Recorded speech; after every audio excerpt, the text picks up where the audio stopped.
Hello dear student and respected teachers, welcome to Easy Math Classes। NMMS exam क्या है, कौन ये exam दे सकता है, कौन ये एग्जाम नहीं दे सकता है, क्या ये एग्जाम देने से कुछ स्कॉलरशिप मिलेंगी और अगर मिलेंगी तो कितनी, इस एग्जाम का मीडियम क्या होगा, मिनिमम पात्रता क्या होंगी, सब्जेक्ट कौन से होंगे, पेपर पैटर्न कैसा होगा, टाइम टेबल कैसा होगा, ये एग्जाम कब होगा, ये सारी डिटेल इस वीडियो में। तो चलिए बिना किसी देरी के शुरू करते हैं।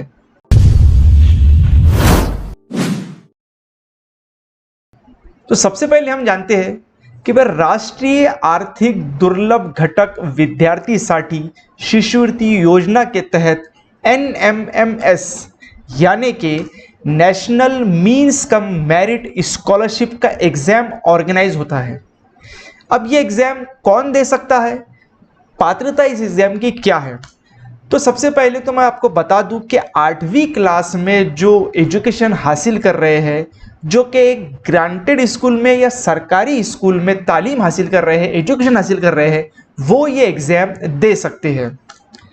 अब इस एग्जाम देने के लिए जो उनके पेरेंट्स की इनकम है वो पिछले साल की 1.5 लाख के अंदर होनी चाहिए। जो आप उत्पन्न का दाखला बनाते हैं तो 1.5 लाख रुपए के अंदर आपकी इनकम, आपके पेरेंट्स की इनकम होनी चाहिए, तो ये आप एग्जाम दे सकते हैं। साथ ही साथ 7वीं क्लास में जो कि पिछली क्लास आपकी रही है, तो उसमें आपको मिनिमम 55% आपका जो परसेंटेज है वो होना चाहिए। अब इसमें SC और ST कैटेगरी की जो स्टूडेंट है उनको छूट है, वो 50% पे भी अगर है तो वो एग्जाम दे सकते हैं। तो ये इस एग्जाम की मिनिमम क्वालिफिकेशन है। साथ ही साथ जो स्टूडेंट ये एग्जाम नहीं दे सकते हैं तो वो है बिना अनुदानित शाळेत शिकणारे विद्यार्थी, यानी जो नॉन ग्रांट स्कूल के स्टूडेंट्स है, जो नॉन ग्रांट स्कूल हो या फिर जो प्राइवेट इंग्लिश मीडियम की स्कूल होती है, वो ये एग्जाम नहीं दे सकते हैं। साथ ही साथ केंद्रीय विद्यालयों में जो सीखने वाले स्टूडेंट है वो भी एग्जाम नहीं दे सकते हैं। साथ साथ जवाहर नवोदय विद्यालय और शासकीय जो हॉस्टल्स वगैरह होते हैं वहाँ जिनकी सहूलत जिनको मिल रही है वो भी एग्जाम नहीं दे सकते हैं। और साथ साथ सैनिक स्कूल जो होती है, मिलिट्री स्कूल जो होती है, उनके स्टूडेंट भी ये एग्जाम नहीं दे सकते हैं। यहाँ पर मैं एक बात क्लियर कर दूं कि बिना अनुदानित स्कूलों जो है, साथ साथ जो इंग्लिश मीडियम की जो परमानेंट नॉन ग्रांट स्कूल होती है वो ये एग्जाम नहीं दे सकते हैं, उनके स्टूडेंट ये एग्जाम नहीं दे सकते हैं। अब स्टूडेंट का सिलेक्शन कैसा होता है, तो यहाँ पर एक एग्जाम के जरिए एक एग्जाम आपको देना है और एग्जाम में अगर आप पास होते हैं तो फिर आपको रिजर्वेशन के अंडर में आरक्षण अनुसार जैसा भी उसका आरक्षण होता है, उसका जो आराखड़ा होता है उसके मुताबिक आपका यहाँ पर सिलेक्शन होता है। अब इस परीक्षा का जो वेड़ा पत्रक है वो मैं आपको बता दूं कि ये जो पेपर है वो 2 हिस्सों में होता है। सबसे पहला जो पेपर है वो है मेंटल एबिलिटी टेस्ट।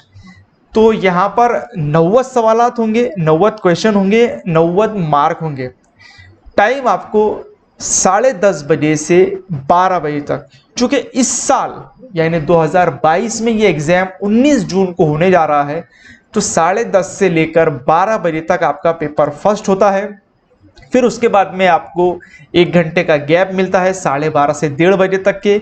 फिर उसके बाद में शालेय क्षमता चाचनी के ऊपर में फिर आपको 90 क्वेश्चन, 90 मार्क, इस तरीके से 1:30 बजे से लेकर आपका 3 बजे तक के पेपर 2 होता है। तो ये जो एग्जाम है NMS एग्जाम 2 पार्ट में होता है, जिसमें आपको मेंटल एबिलिटी यानी MAT और SAT 2 पेपर होंगे। तो उसका टाइम टेबल मैंने आपको बता दिया। पात्रता यानी जो पास होने के लिए जो नंबर चाहिए वो आपको चाहिए 40%। जी हाँ, 40% आपको स्कोर करना है, तब जाके आप इस एग्जाम में पात्र कहलाएंगे। साथ ही साथ जो SC या ST कैटेगरी है या हैंडीकैप स्टूडेंट है उनको 32% अगर वो मार्क हासिल करते हैं तो वो इस एग्जाम में पास हो जाएंगे। अब एग्जाम का जो टाइम है यानी 1.5 घंटे का जो टाइम है, तो वहाँ पर जो आई साइट जिसको प्रॉब्लम है यानी दृष्टि अपंग जिसे हम कहते हैं, तो उसको एक्स्ट्रा 30 मिनट यहाँ पर दिए जाते हैं। बाकी टाइम सभी के लिए 1.5 घंटा है। दोबारा से आपको बता दूं कि मिनिमम नंबर जो चाहिए आपको 40% चाहिए इस एग्जाम में पात्र होने के लिए, और SC ST और जो हैंडीकैप स्टूडेंट है उनको 32% मार्क यहाँ पर हासिल करने होंगे। अब इस एग्जाम में सब्जेक्ट कौन कौन से हैं, तो सबसे पहले तो यहाँ पर दो मेन सब्जेक्ट है आपको। MET यानी मेंटल एबिलिटी जिसे हम कहते हैं, जहाँ पर आपको 90 सवाल मेंटल एबिलिटी अपने स्कॉलरशिप के जो एग्जाम होते हैं जिसे हम मिडिल स्कूल स्कॉलरशिप या हाई स्कूल स्कॉलरशिप भी कहते हैं, प्री अपर प्राइमरी या प्री सेकेंडरी जो एग्जाम हम कहते हैं, तो उसमें जो क्वेश्चन आते हैं उसी तरह के क्वेश्चन मेंटल एबिलिटी के 90 क्वेश्चन आपको यहाँ पर पूछे जाएंगे। साथ ही साथ जो दूसरा पेपर है यानी SAT शालेय क्षमता चाचनी जो है, उसमें आपको 8वीं के सिलेबस पर आपको क्वेश्चन पूछ जाएंगे। इसमें सबसे पहले तो आपको जनरल साइंस जो होता है उसमें आपको 35 नंबरात के 35 नंबर के क्वेश्चन आएंगे। साथ ही साथ सोशल साइंस पर 35 नंबर और साथ साथ मैथमेटिक्स पर 20 नंबर, इसी तरह 35 35 70 और 20 नंबर मैथमेटिक्स के, इस तरह के टोटल मिलाकर 90 मार्क पे आपको SAT का पेपर होगा और 90 ही मार्क पर आपको MET का पेपर होगा।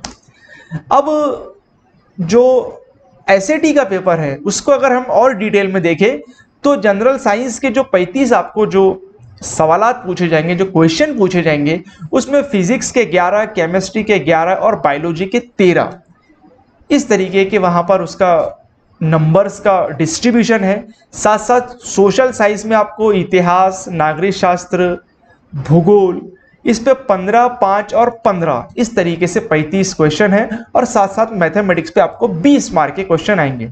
तो इसी तरीके से टोटल ये 90 मार्क का डिस्ट्रीब्यूशन रहा। अब इसका जो एग्जाम का मीडियम होगा वो कौन सा होगा, तो ये मीडियम का जो क्वेश्चन पेपर है आपको मराठी, साथ ही साथ इंग्लिश, हिंदी, गुजराती, उर्दू, सिंधी, कन्नड़ और तेलुगु, ये 8 मीडियम में अवेलेबल है। सभी क्वेश्चन पेपर जो भी स्टूडेंट जो भी लैंग्वेज सिलेक्ट करता है उसको उस लैंग्वेज में वहां पर इन 8 में से कोई एक लैंग्वेज चूज करना है और उसमें वहां पर आपको क्वेश्चन पूछे जाएंगे। सभी स्टूडेंट को सर्व विद्यार्थ्यांना मूल माध्यम बरोबर, यानी जो आपने वहां पर मिसाल के तौर पर किसी ने मराठी मीडियम सिलेक्ट किया है या किसी ने उर्दू मीडियम सिलेक्ट किया है, तो इसके साथ साथ में आपको इंग्लिश के जो क्वेश्चन है, इंग्लिश लैंग्वेज में क्वेश्चन है, वो भी यहाँ पर दिए जाएंगे। और 4 ऑप्शन होंगे, इस तरीके से आपको 4 ABCD ऑप्शन होंगे, और इन 4 ऑप्शन में से आपको किसी भी एक ऑप्शन को ऐसा राउंड करके आपका आंसर वहां पर नोट करना है। ठीक है, तो अब यहाँ पर एक आरक्षण और स्कॉलरशिप की जो संख्या है वो मैं आपको बता दूं कि NMS एग्जाम में 1 लाख बच्चों को स्कॉलरशिप दी जाती है। तो उसके तहत जो हमारा महाराष्ट्र है, तो महाराष्ट्र में 11,682 का जो कोटा है ये फिक्स किया गया है, और इसके मुताबिक फिर इसमें फिर डिस्ट्रीब्यूशन होता है आरक्षण के मुताबिक, जिले के मुताबिक कि भाई ये जिले को इतना, ये जिले को इतना, तो ऐसे पूरे महाराष्ट्र का डिस्ट्रीब्यूशन है। तो वो आरक्षण के मुताबिक बच्चों का यहाँ पर सिलेक्शन होता है। ठीक है, तो 11,682 स्टूडेंट यहाँ पर फिक्स है महाराष्ट्र के लिए, तो इतने लोगों को यहाँ पर, इतने बच्चों को स्कॉलरशिप मिलेंगी। अब इस एग्जाम की फीस कितनी है, तो ये एग्जाम की जो फीस भर है वो है सिर्फ 100 रुपये, जो कि इस साल के बारे में अगर आपको मैं बता दूं तो 6 अप्रैल से लेकर 26 अप्रैल तक की आपको फॉर्म भरना है, तो इसकी 100 रुपये फीस है।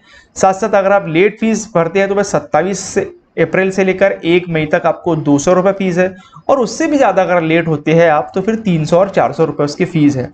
स्कूल रजिस्ट्रेशन फीस 200 रुपये यहाँ पर लगती है। तो हर साल इसका एक ड्यूरेशन होता है, तो इस साल इसका जो टाइम टेबल है वो आपकी स्क्रीन पर है, यहाँ पर आपको दिख रहा है कि भाई कौन सी डेट से लेकर कौन सी डेट तक आपने एग्जाम ये के फॉर्म भरना है। ठीक है, अब स्कॉलरशिप इसमें कितनी मिलेंगी, सबसे इंपॉर्टेंट सवाल है। अक्सर बच्चे हाई स्कूल स्कॉलरशिप जिसे हम कहते हैं वो भी एग्जाम भरते हैं, उसमें भी उसकी लगभग 200 रुपये फीस है। तो उसमें आपको बता दूं, मैं वहाँ पर क्लियर कर दूं कि 200 रुपये फीस है उसकी, और NMS एग्जाम की सिर्फ 100 रुपये फीस है। हाई स्कूल स्कॉलरशिप पे जब एग्जाम आप देते हैं तो आपको साल की 1000 रुपये स्कॉलरशिप मिलती है, यानी 8वीं 9वीं 10वीं से 3 साल के लिए आपको 3000 रुपये स्कॉलरशिप मिलेंगे। मगर NMMS का एग्जाम अगर आप देते हैं तो आपको 9वीं से लेकर 12वीं तक, यानी 9वीं 10वीं 11वीं 12वीं 4 साल के लिए हर महीने, जी हाँ, हर महीने 1000 रुपये स्कॉलरशिप मिलेंगी टोटल 4 साल के लिए। तो टोटल कितनी स्कॉलरशिप हो रही है? हर महीने 1000 रुपये।